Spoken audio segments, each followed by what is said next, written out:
Well, welcome back. It's time for our interactive segment, Perspective.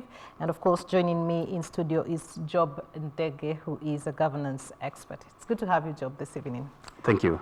Let's take a look at, what has been happening, particularly this weekend in politics, and we go to Murang'a, where, we saw an altercation between the area member of parliament and politicians who had come for a fundraiser. Do you think Nyoro perhaps was justified in saying that he should have been informed about that particular gathering?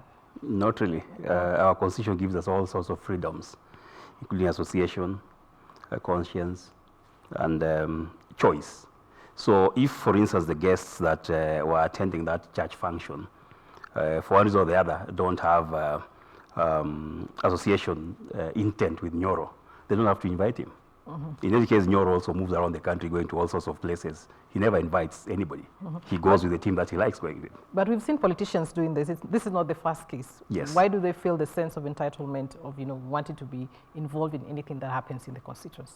No, I think for Nyoro, this time it was that he felt pressure. These people are in his constituency and they're not speaking the same political language. You know that Nyoro is in Tanga, if I may call it so, and Commander is in Keleweke. And this is Murang'a County, where the commander actually comes from Murang'a as well. So it was a question of preserving one's skin, if I may put it so. And Nyoro has been a very vocal Tanga leader. So he must have felt that if commander comes home, in quotes, and carries the day, then his political skill will actually go down. And he had to do everything that he needed to do to stop that.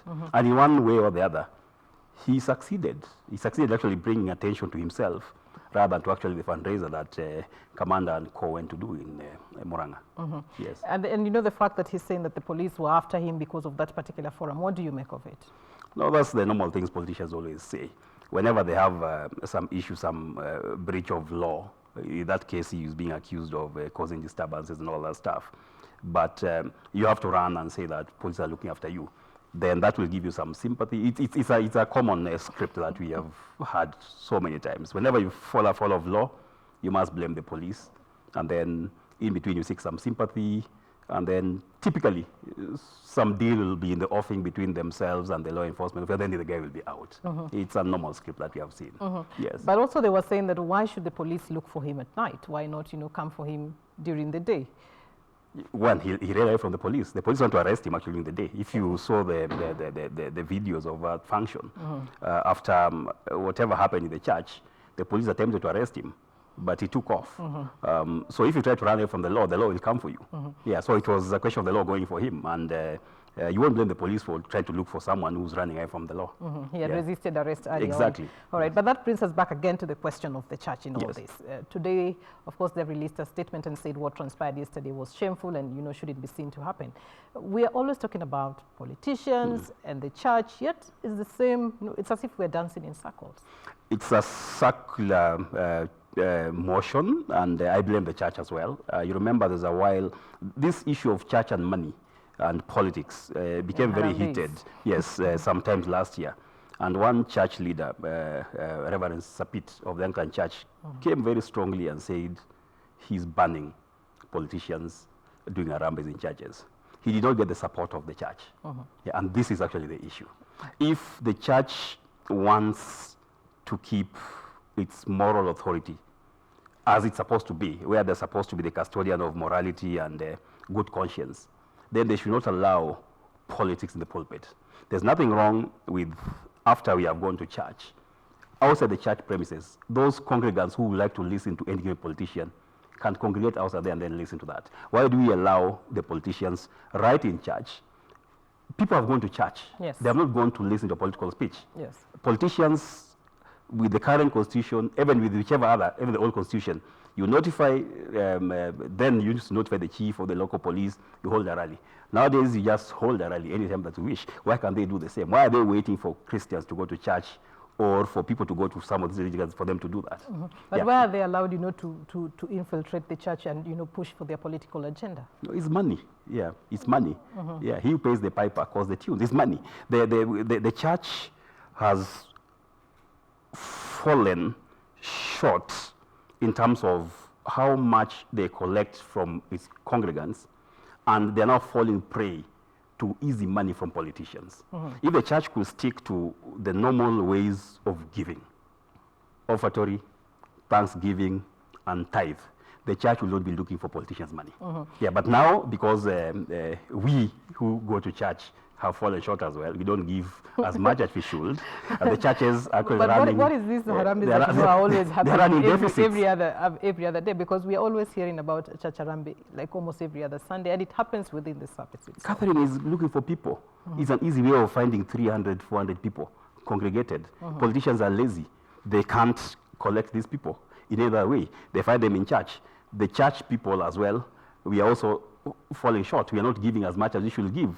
So this person comes with money. We have the congregation.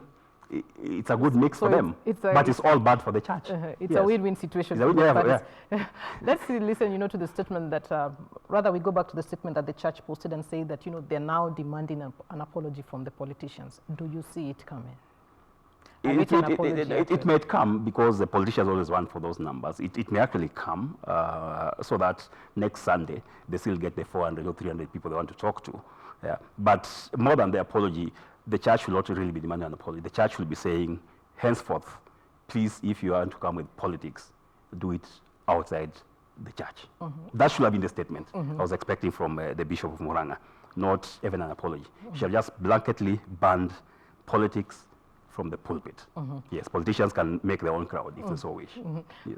I'm doubting we're likely to see that anytime soon. But having said that, let's look at what is happening within the Jubilee Party itself. Yes.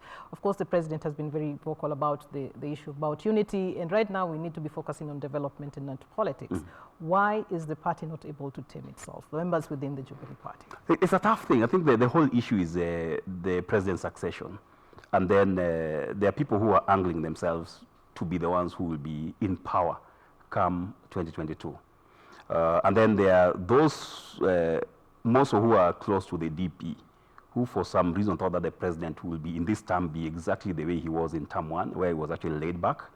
And then given that this is his last term, they thought that he was going to be lame duck. So what best way to overshadow a lame duck president than to be the one to be seen to be running the show? But they did not think that the president was going to be very focused on the legacy the way he is now. They did not reckon with the fact that the president, after his handshake with the prime minister, had more than legacy to talk about. He talked about uniting Kenya and all that handshake thing. So the president, all of a sudden, rather than maybe having 1 or 2 years of work and maybe 3 years of lame duckness, all of a sudden the president has his hands full. Yeah, the president has to secure his legacy. The president has to do this handshake deal that they had with Raila so that he leaves a united Kenya. So now we have two competing interests, the president's legacy and then those who aspire to be the president, more so in the Jubilee, Deputy President Ruto, also trying to build now a base in which he can now campaign with in 2022. So those two interests cannot be the same. But and that's why the problem we have. Are we likely to see the, the party itself, the disciplinary committee within the party saying that, what, you're a members and, you went and caused a scene and embarrassed the party, perhaps action needs to be taken against the two parties? No, there'll just be statements. Maybe the SG will say something as usual. The leader of majority in minority in Senate will say something. There's the normal usual Jubilee politics. There'll be two sides of the same coin. Given that Jubilee now actually has two angles, those who support the president and those who support the president and the deputy president. That's how they put it. Yeah. So there'll be nothing, there'll be no discipline. In fact, if the police does not take, if there was no law, if there was some law that was broken and the police takes action, that would only be probably the only action that will take place. The rest will be politics. But within the party, nothing will happen. No, nothing will happen. So what is the survival rate, of Jubilee until 2022, given what we already seen happening, and we are still 2 years to an election? Unless a miracle happens, Jubilee will not stay the way it is. And in fact, a good number of Jubilee founders, you have had them. I know that they still the vice chair or the former vice chair. It's not known. He has talked of some bigger coalition. The deputy president himself is going around forming or trying to form some other coalitions. So it's evident that if you look at NASA itself, that other time, it almost like died, and then now something is actually springing up out of it. There will be some new formations coming to 2022, and those formations may take part of Jubilee, part of NASA, and then there'll be rearrangements. So most likely there'll be two formations, not Jubilee, and not ODM and not NASA, but some other new names that has a mix of people from both sides of the divide. Yes. Speaking of, NASA, we are seeing what is happening right now in Kibra. Of course, the by-elections for the Member of Parliament seat are coming up in November, and ODM is fielding a candidate, ANC is fielding a candidate, and also Ford Kenya is fielding a candidate. Yes. What do you make of what's happening in that particular coalition? No, it's politics that everybody's trying to test their strengths. One of the things that politicians love to do is to test how strong that they feel they are. And Kibra has given the politicians, both in NASA, the parties, and generally the whole republic, a chance to test their muscles. So, and then there's calculations, there's political calculations. Kibra is cosmopolitan, and then people tend to have a view of the demographics of Kibra based in terms of tribe. We are still a bit tribal when it comes to our politics. So, so ODM has some certain demographics. Fort Kenya does have the same, and so does ANC. So each is trying to make some calculations and thinking that there'll be a split from the other. They want to reap from that. So that was could that cost them, as a coalition? Maybe yes, but maybe no. In fact, in my view, no, in the sense that Jubilee did the wrong thing in how they had Jubilee followed a proper nomination process, maybe there will have been more of a threat to the NASA candidates. But because they went for this direct nomination thing, there's a bit of disgruntlement in Jubilee. And the Jubilee itself, not everybody is actually happy with the fact that they present their candidate. The other day you had Moses Kuria and some other MP saying they won't support a Jubilee candidate. Sakaja is still quiet, and he's a bit influential in Jubilee matters in Nairobi. Yeah, people like Commander in Jubilee, I'm sure, will not be supporting the Jubilee candidate. So Jubilee itself is a house divided. So that gives an opportunity to any of the NASA parties to actually take the seat. And ODM, for that matter, is in a very strong position because of the candidate it chose.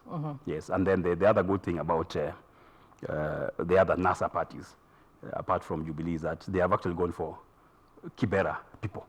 Yeah, Jubilee is almost the only party which has gone for somebody who's out of Kibera. Born and raised within Kibera. Exactly. Yeah. So that makes it, and Kibera has set a precedence through the late Ken Okoth of having one of their own in leadership. I don't think they are going to decide to get a political tourist into the constituency.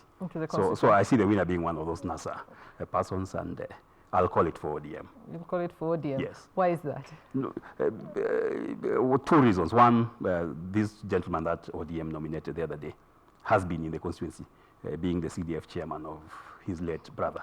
So that means he has some networks in the constituency. And then Kibra is a political stronghold of the retired prime minister. So using his charm and his networks, and then given the mistake that Jubilee has already done, makes it quite easy for them. Yes. Of course, the number 2, William Orero, has since filed a petition against his candidature within the party. Yes. What do you make of that? It was in expected. terms of the election process, was it? No, it was expected that he was going to do that. For some reason, he was the front runner, and there were a lot of posts all over social media how he was the front runner because of what's transpired during the yes during the rally that yes. the prime minister had there, and the fact that there was perception that he was close to the prime minister, and that word was actually spreading that this man is very close to the prime minister. So he was really the front runner, but Imran, I think, used his networks, and he had a lot of networks in the constituency to outwit Orero. That margin was too big that unless Imran stole glaringly, I cannot see the appeals tribunal for ODM overturning a 4,000 margin in a race which had close to 6,000 voters. That will be a miracle for Orero. So it's unfortunate that he lost this one. I think Imran is probably the best candidate that ODM has there. It will be easier to sell than anybody else. During the rally that you're talking about, we saw he was actually booed. Imran and Orero was among the people who were being cheered. Perhaps that's why you were saying he's a front runner. Yes. But it brings us back to the question: were those who attended the meeting party members, or is the public now deciding that we are going to vote with my vote, my choice. It's not a question of being influenced by factors around me. There's a bit of that, but still, if a party plays its politics well, if a party talks matters that actually resonate with the residents of a given constituency, the party still carries a lot of weight. You know, to do a political campaign requires networks, and big parties like ODM, Jubilee, ANC, and the rest have those networks. So, if the messaging is right, if the messaging is right, you give hope and solutions to the people on the ground, then the parties will still carry quite some big weight. And the thing about party nominations, again, is that ODM chose to use its members. It's very interesting that ODM has massive following in Kibra, but not all those followers are members of the party. Now, that's, again, is something that, so maybe all those guys who are booing Imran at Kamukunji that day are not members of ODM. They are supporters of ODM, but they're not members. And maybe so their voice will be heard during the by-election and not during the party primaries. Exactly. All right. Yes. I'm informed we've run out of time, but just looking at it, there are those who are saying that what is happening in Kibra, the by-elections could actually be a test of what is to come in 2022 between, you know, Jubilee and ODM and all that. I doubt, because I don't think the Prime Minister will go all out in Kibra the way he will if he's running in 2022. Because of his handshake with the president. And neither will the president go all out in Kibra to campaign for Mariga the way he will have if this was 2022. So I see a situation where it will be the operatives of ODM doing most of the campaign. Yes. I suspect the president may prevail upon the deputy not to go and do a lot of things. I suspect that will happen. So the temperature may be high in terms of intra-candidate rivalry, but it won't be very high in terms of Jubilee and ODM because of the handshake. So it will be competitive within themselves. Yes, all right. That's what will happen. All right, our time is up, but thank you very much, Achieng'a, for coming to our studios and, of course, shedding light on some of those things for us this evening. Well, it's time for us to put a cap on perspective. Business news is up next, but of course our discussion, I was talking to Ndege, who is a governance expert. We take a break, but business news is up next.